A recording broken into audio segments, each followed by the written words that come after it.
How to delete your TikTok account. Hi everyone, it's Sophia to assist you today. Without any delay, let's jump right in. First, open TikTok. You'll find this kind of screen pop up. Click on your profile on bottom right corner of your screen. You'll find this kind of screen pop up. Click on three lines on top right corner of your screen.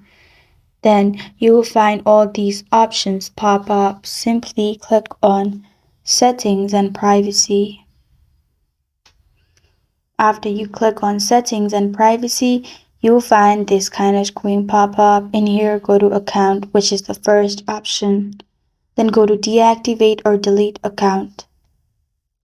After that, click on Delete Account Permanently.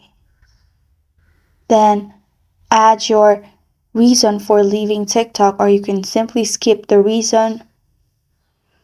You can also download your data before deleting everything. Then click on Continue. After you've clicked on Continue, you need to add your TikTok password, or simply code will be sent to your mail which is linked.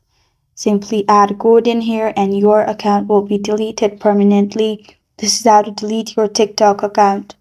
Thank you for joining me today. If this video helps you out, please leave a like and subscribe for more. Got a question or want to suggest a topic? Comment below. I'm Sophia signing off. Until next time.